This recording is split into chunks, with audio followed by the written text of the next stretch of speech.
नमस्कार साथियों, royal stenographer channel पर आप सभी का बहुत बहुत स्वागत है। दोस्तों, आज का डिक्टेशन आप सभी के लिए बहुत ही महत्वपूर्ण डिक्टेशन है। इस डिक्टेशन में जितने भी शब्द अंडरलाइन किए गए हैं वे सभी वाक्यांश शब्द हैं। आप इनको एक साथ जोड़कर लिखने की कोशिश करें। दोस्तों, इन सभी शब्दों के आउटलाइन और इस हिंदी की PDF को डाउनलोड करने के लिए आप हमारे टेलीग्राम ग्रुप को ज्वाइन कर लें। टेलीग्राम का लिंक वीडियो के नीचे डिस्क्रिप्शन में दिया गया है। दोस्तों, डिक्टेशन अच्छी लगे तो ज़्यादा से ज़्यादा शेयर करें, कमेंट करें, लाइक ज़रूर करें। डेली डिक्टेशन का नोटिफिकेशन प्राप्त करने के लिए आप हमारे चैनल को सब्सक्राइब करके बेल आइकन को ज़रूर प्रेस कर लें। चलिए दोस्तों, डिक्टेशन शुरू होगा 5 सेकंड बाद। यस, शुरू। वैसे तो बहुत से लोग राष्ट्रपति की हैसियत से भारत के बड़े बड़े शहरों में समय समय पर भ्रमण करते रहे हैं, परंतु पंडित जी ने ही सर्वप्रथम रातों रात और दिनों दिन गांवों में घूमकर सबसे बड़ा और सबसे अच्छा तूफानी दौरा किया है। स्टॉप। सर्वसाधारण जनता में पहले पहल कांग्रेस का बिगुल फूंकने का श्रेय इन्हें दिया जाए तो अनुचित न होगा। स्टॉप। गरीब किसानों ने पहले ही से सिर्फ जवाहरलाल जी का नाम सुना था, परंतु जब तक वे उनके बीच में नहीं गए थे, तब तक वे बेचारे न उन्हें समझते थे और न कांग्रेस को। स्टॉप। पंडित जी की बात बात में जादू का असर है। स्टॉप। अतः इनकी बातें सुनकर पहले तो वे लोग एकाएक बहुत ज्यादा अचंभे में पड़ गए थे। स्टॉप। बाद में उन्हें पहले पहल मालूम हुआ कि अब तक हम अंधेरे में थे। स्टॉप।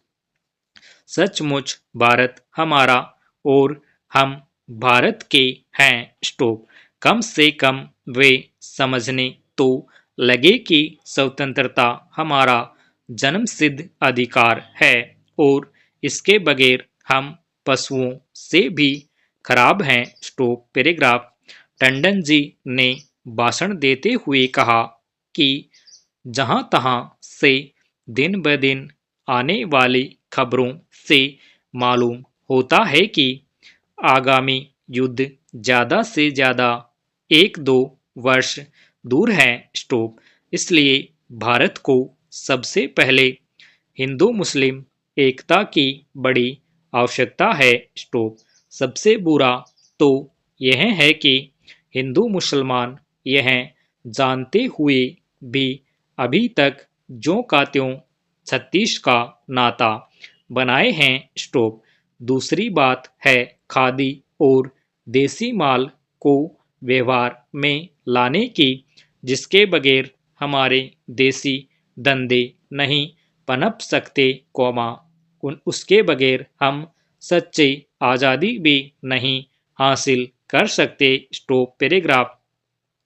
कुछ माह पहले जैसी रेल की दुर्घटना बिहटा में हुई, प्राय वैसा ही या उससे भी अधिक भीषण कांड आज सुबह बमरोली में हुआ। स्टॉप।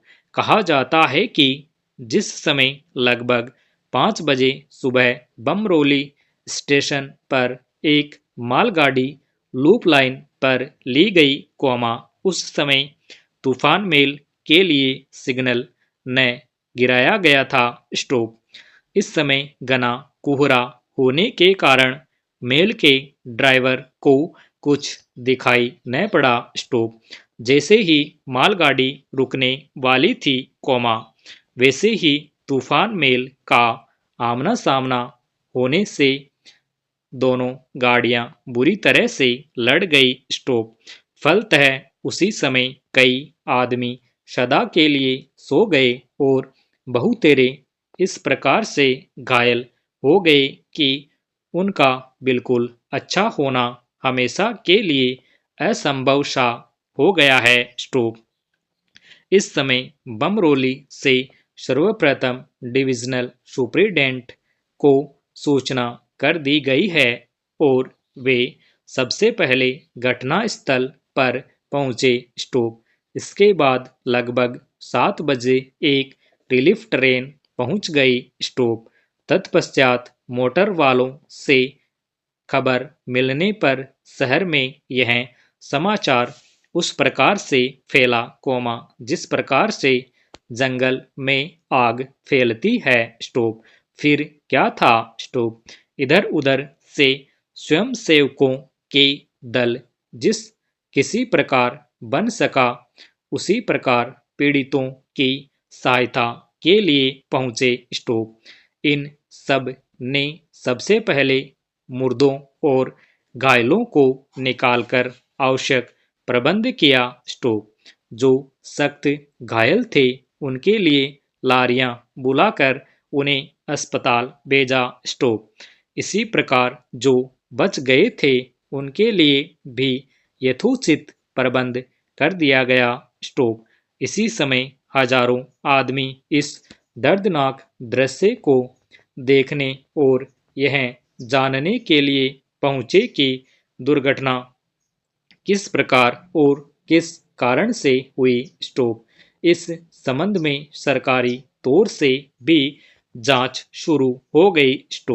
जिनकी जान किसी प्रकार से भी बच सकी थी, उनके चेहरों की ओर गौर करके देखने से मालूम होता था कि वे सब अनन्य भक्ति से ईश्वर की धन्य धन्य मना रहे थे।